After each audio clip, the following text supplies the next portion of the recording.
Good morning everyone. Vyas sir बोल रहा हूँ आपके समक्ष।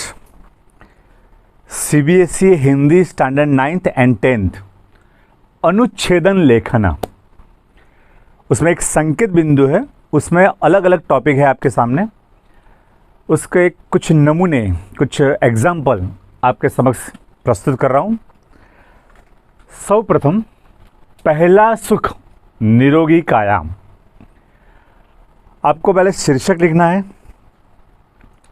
उसका पद परिचय आएगा और 10 से 15 लाइन या 20 लाइन आपको उन पंक्ति में आपको विचार विस्तार करना है।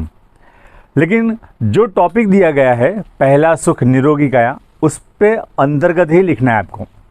ये निश्चित रूप से आपको ध्यान रखना है। पहले 3 मुद्दे आएंगे।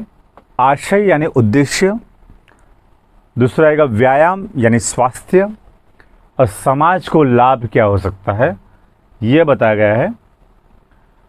सुख क्या है? हमारे वहाँ अक्सर हम क्वेश्चन करते हैं सुख क्या है। सुख की डेफिनेशन अलग अलग करते हैं। कोई, किसी के पास दौलत है, किसी के पास शोहरत है, किसी को दौलत का नशा, किसी को शोहरत का नशा, किसी को रूप रंग का नशा। मेरी रग रग में नशा मोहब्बत का है, तुम्हारी अकल में ना आए तो मैं क्या करूं। पहला नशा होना चाहिए स्वास्थ्य। दौलत और शोहरत का नशा सबके पास होता है। हम अक्सर बोलते रहते हैं कि जीवन में हेल्थ इज़ वेल्थ। मैं कहता हूँ हेल्थ भी कमाओ और वेल्थ भी कमाओ, लेकिन वेल्थ को कमाने के लिए आप अपनी हेल्थ मत बिगाड़ो। दोनों को कमाने की ज़रूरत है। तो सुख क्या है? तो संस्कृत भाषा में लिखा है सुखम किम, तो नित्यम आरोग्यताम। जो हमेशा नित्य निरोगी रहता है वही इस पृथ्वी पे सबसे बड़ा सुखी इंसान है। इसलिए स्वस्थ रहो, व्यस्त रहो और मस्त रहो। सुख क्या है? नित्यम आरोग्यताम। स्वस्थ रहना ही सर्वोत्तम इस पृथ्वी पर का सुख है। मनुष्य जीवन का पहला सुख निरोगी काया है, और काया का आशय यह है कि शरीर का स्वस्थ रहना ही सबसे बड़ा सुख है, क्योंकि सारे सुख शरीर द्वारा ही भोगे जाते हैं। अतः यदि हमारा शरीर ही स्वस्थ नहीं रहेगा तो हम जितने भी सुख भोगेंगे वो सारे व्यर्थ हो जाएंगे। रोगे भोग भयम सर्वम, एक उपनिषद का वाक्य है कि यदि आप बीमार इंसान कभी भोग विलास के लिए उसका शरीर काम नहीं कर सकता है। इसलिए स्वस्थ शरीर ही इस दुनिया के तमाम सुख को उपलब्ध कर सकता है। यदि व्यक्ति स्वस्थ नहीं है या स्वस्थ नहीं रहेगा तो उसके लिए दुनिया की हर खुशी उसके लिए बहुत ही दूर है। जो इंसान स्वस्थ नहीं है, स्वस्थ का दूसरा अर्थ भी होता है स्व में स्थिर हो जाना, अपने मन में स्थिर हो जाना और अपनी आत्मिक शक्ति को बढ़ाना, तो अपने आप शारीरिक शक्ति भी बढ़ेगी। तो ये स्वास्थ्य शरीर का सबसे बड़ा लक्षण है। इसलिए शरीर को हमेशा स्वस्थ रखना चाहिए। उसके लिए सुबह प्रातःकाल उठना चाहिए, गर्म पानी पीना चाहिए, शतम पदम निषेध, 100 पैर मतलब 100 कदम आपको हर रोज चलना चाहिए, व्यायाम करना चाहिए, एक्सरसाइज करनी चाहिए आपको। इसकी जीवन में बहुत ही अति आवश्यकता है। अतः हमें अपने शरीर को स्वस्थ तथा मन हमेशा प्रसन्न रखना चाहिए। यदि मन भी प्रसन्न नहीं है तो आपके जीवन में ये शरीर रोगों की खजान हो जाएगी, रोगों की निधि हो जाएगी, खजाना हो जाएगी। तो रोगों से लड़ना हो तो भी हमारा शरीर को स्वस्थ रहना बहुत ही आवश्यकता है। अतः व्यायाम और स्वास्थ्य का एक दूसरे से गहरा संबंध है। व्यायाम और हमारा जो शरीर है वो गहरा संबंध इसलिए कहा जाता है कि व्यक्ति शरीर स्वस्थ होगा तो मन भी अपने आप स्वस्थ हो ही जाता है। जो फिट है वो हिट है, अपने कहते हैं जो फिट है वो हिट है। फिटनेस से आपकी प्रतिभा, आपका हुनर, आपका टैलेंट जो है सामने वाले को ज़्यादा इम्प्रेस कर सकता है। तो आपका शरीर स्वास्थ्य ये सबसे बड़ी महत्वता की भूमिका है। दूसरा, व्यक्ति का शरीर एक यंत्र की तरह है। जिस तरह से यंत्र को सुचारू रूप से चलाना हो, अच्छी तरह से चलाना हो, तो उसमें तेल चाहिए, उसमें ग्रीस चाहिए और इंजन भी अच्छा होना चाहिए और उसको मेंटेन करना भी अच्छी तरह होना चाहिए। उसको स्वास्थ्य सुंदर भी रखना चाहिए, साफ सुथरा भी रखना चाहिए यंत्र को। वैसे ही हमारा शरीर भी यंत्र की तरह है। यंत्रारूढ़ानि माया, हमारा शरीर यंत्रवत जीवित होता है। उसी प्रकार मनुष्य को अपने शरीर को क्रियाशील रखना है। जैसे यंत्रों को क्रियाशील रखना है तो उन जिन चीज़ों की ज़रूरत होती है उन बाबतों को हमें भी अपने शरीर में इन बातों को ध्यान रखना है। शारीरिक व्यायाम भी करना चाहिए और अपने शरीर को जितना क्रियाशील रखेंगे उतना ही हमारे जीवन में शारीरिक क्षमता बढ़ेगी और शारीरिक क्षमता बढ़ेगी उतना ही हम आगे बढ़ेंगे। स्वस्थ व्यक्ति ही एक स्वस्थ समाज की स्थापना कर सकता है। जितना इंसान स्वस्थ होगा वो समाज में उतना ही प्रभावशाली उसका व्यक्तित्व निखरेगा। आदर्श समाज का एक निर्माण करने के लिए व्यक्ति को चाहिए योगा करें, प्राणायाम करें और अच्छा खाए। खान पान भी अच्छा होना चाहिए। जितना खान पान अच्छा होगा उतना ही हमारे शरीर के लिए लाभदायक रहता है। तो बहुत ही आवश्यकता है, क्योंकि जब व्यक्ति के रूप से स्वस्थ होगा तो वह समाज के लिए विकास के कार्य में सबसे बड़ा अग्रसर भाग योगदान दे सकता है, महत्वपूर्ण योगदान भी दे सकता है। अतः समाज को अत्यंत लाभान्वित कर सकता है। अतः हमें अपने जीवन में शरीर को स्वस्थ रखना बहुत ही आवश्यकता है। यदि शरीर स्वस्थ नहीं है तो जीवन बहुत ही नकारात्मक या विकार युक्त हो जाता है। अतः स्वस्थ रहो, व्यस्त रहो और मस्त रहो, इसी में जीवन का कल्याण छुपा हुआ है। दूसरा आपके सामने एक अनुच्छेदन है। मैं दूसरा टॉपिक ले रहा हूँ, अनुच्छेदन लेखन का प्रयास। जीवन संघर्ष है, नहीं तो स्वप्न। और संकेत बिंदु में आपका पहला होगा, ये जो मेथड आपको सामने दी जा रही है, जीवन संघर्ष का ही दूसरा नाम है। जब तक सांस चलेगी तब तक ज़िंदगी में समस्या आती रहेगी, जब तक समस्या आते रहेंगे तब तक हम संघर्ष करते रहेंगे। तो जीवन गतिशील है और उसमें बाधाएं आती ही रहती है और बाधाओं का कोई अंत नहीं है। जैसे समुद्र में लहरें उठती है लेकिन लहरें कभी ख़त्म नहीं होती हैं, वैसे ही जीवन में आने वाली सारी मुसीबतों को सामना करता है, वही जीवन में समस्त सुखों को उपलब्ध होता है। तो जीवन संघर्ष है, स्वप्न नहीं।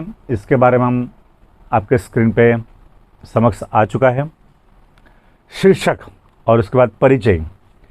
मनुष्य का जीवन वास्तव में सुख, दुख, आशा, निराशा, खुशी, दर्द आदि का मिश्रण है।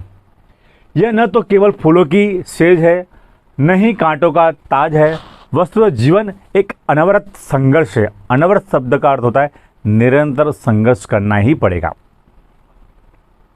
गुजराती में भी एक बहुत सारी पंक्ति है कि चक्रवत परिवर्तनते सुखानि दुखानि च। संस्कृत में है, सुख और दुख चक्र के पहिए हैं, वो कभी ऊपर चले जाते कभी नीचे चले जाते। वैसे ही हमारा जीवन भी चक्रवत चलता ही रहता है, सुख दुख, लाभ हानि, सफलता निष्फलता। अतः हमें दोनों के लिए समत्व रखकर आगे बढ़ना चाहिए। जीवन की तुलना एक प्रवाहमान नदी से की जा सकती है।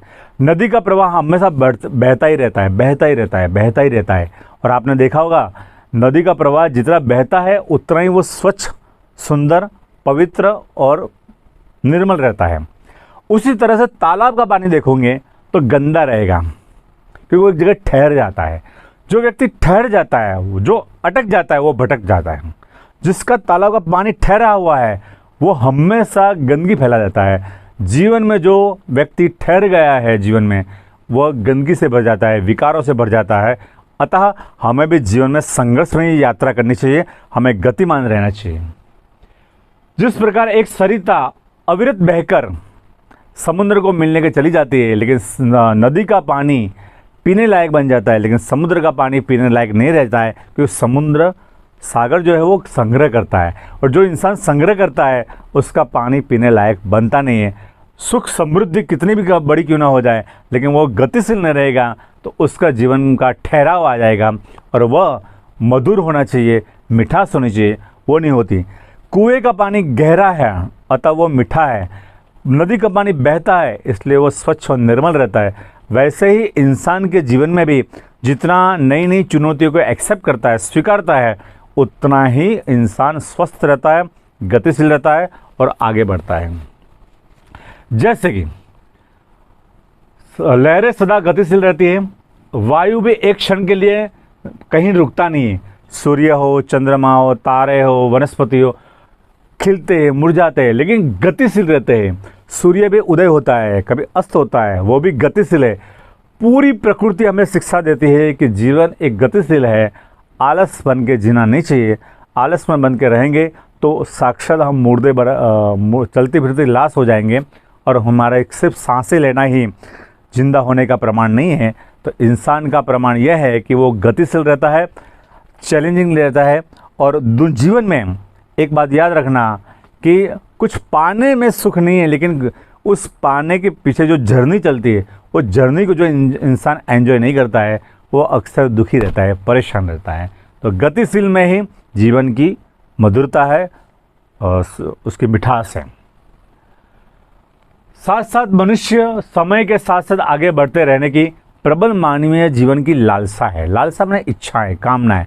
मनुष्य जब से, मैं अक्सर एक लाइन बोलता रहता हूँ क्लास दरमियान कि ख्वाहिशें इंसान को जीने नहीं देती है, ख्वाहिशें इंसान को जीने नहीं देती है और इंसान ख्वाहिशों को मरने भी नहीं देता है। इंसान जब तक जिंदा रहेगा सपने सजाएगा।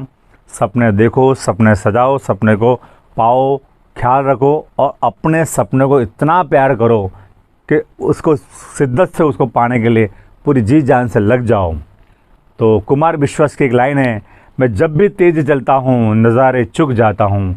जीवन एक जर्नी को एक एन्जॉयमेंट करे, आनंद से जिए तो जीवन बहुत ही मधुर रहेगा।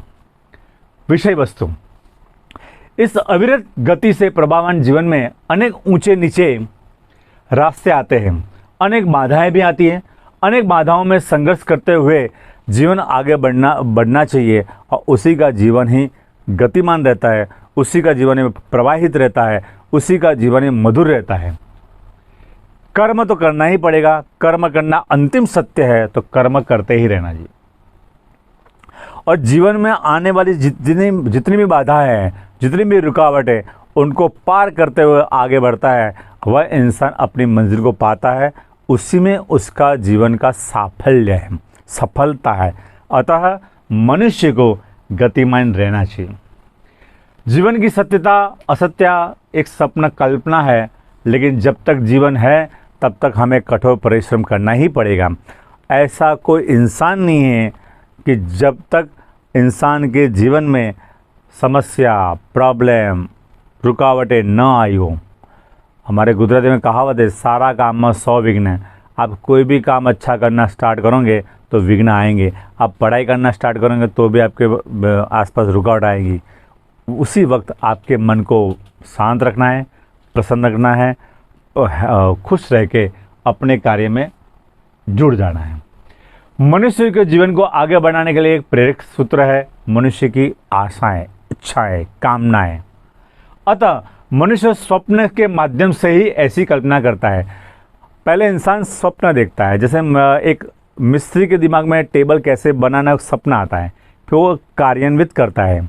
हमारे संस्कृत में कहावत है, ज्ञानम भार रूपम क्रियाम विनाम। ज्ञान भार रूप है, जब तक हम उसको इम्प्लीमेंट नहीं करेंगे। तो कोई मिस्त्री के कोई बिल्डिंग देखते हैं तो कोई आर्किटेक्चर हो या इंजीनियर हो, उसके दिमाग में एक पहले कल्पना आती है, फिर उसको किस तरह इम्प्लीमेंट करना है वह फिर बाद में वो ज़मीन पे इम्प्लीमेंट करता है। वैसे ही केवल दिमाग में ही सपने सजते रहे, लेकिन जब तक उसको क्रियान्वित न करें तब तक वो कार्य सफल नहीं होता, साकार नहीं होता। इस बारे में कहे जाते हैं। इसलिए इंसान को अपने परिश्रम को बढ़ाना चाहिए, अपने उत्साह को बढ़ाना चाहिए, अपनी इच्छा शक्ति को भी बढ़ाना चाहिए। जहाँ चाह वहाँ राह, जहाँ भी आप चाह करोगे वहाँ से अपने राह मिल जाती है। मैं अक्सर एक लाइन लिखता रहता हूँ, ज़िंदगी एक सफ़र है, आप भी एक मुसाफिर हो, मैं भी एक मुसाफिर हूँ। ज़िंदगी एक सफ़र है, आप भी एक मुसाफिर हो, मैं भी एक मुसाफिर हूँ। और ज़िंदगी में रास्ते मिलते नहीं, रास्ते बना के आगे बढ़ना पड़ता है। तो संघर्ष के बिना कभी भी सुकून या शांति मिलती नहीं है। जीवन के मार्ग में कभी सूल है, कंटक है, मुश्किल है, लेकिन उस दृढ़ संकल्प वाले इंसान जीवन की हर एक चीज़ों को हासिल कर लेते हैं। अतः इन चीज़ों को रौंद कर आगे बढ़ना ही जीवन है। बाकी तो सुख भ्रम है, स्वप्न है। ये संसार एक सपना है और उस सपनों में हमें अपने सपनों को सजाना है और कुछ पाने की तमन्ना में हमें जीना है। और जब तक है जान जीवन के संघर्ष करते रहना है। जीवन संघर्ष की लंबी साधना है। ये संघर्ष जब तक बना रहता है, जब तक मनुष्य के शरीर में सांसें चलती है, संघर्ष चलता रहता है। इसी तरह से हमें अपने शब्दों में लिखना है। तो इस तरह से आपके सामने विषय वस्तु आ चुका है। शीर्षक पृष्ठ के अनुसार छोटा एवं उचित शीर्षक लिखें। परिचय, इसके अंतर्गत पाठक की रोचकता एवं रुचि को बनाए रखिए। प्रभाव और आकर्षक पंक्तियाँ लिखिए। जो आकर्षक पंक्तियाँ यानी जो कोई कोटेशन हो, कोई प्रोप हो, कोई सुभाषित हो, उनको लिख सकते हो आप हिंदी में। टिप्पणी करें, विश्लेषण, डिस्क्रिप्शन कीजिए। आप विश्लेषण माने डिस्क्रिप्शन कीजिए। प्रश्न विवरण आदि का संबंधित होना चाहिए। विषय वस्तु, इसके अंतर्गत अनुच्छेद का मुख्य भाग लिखिए। जैसे कारण, प्रभाव, भेद, गुण, दोष, इनका भी उल्लेख कीजिए। दृष्टिकोण भी होना चाहिए। यहाँ लेखक अपना दृष्टिकोण, सुझाव, आलोचना इत्यादि प्रस्तुत करता है। जीवन एक संघर्ष है का दृष्टिकोण, सुझाव दिया जाता है और हमें अपने शब्दों में इनको लिखना है। धन्यवाद। अस्तु। प्यासा।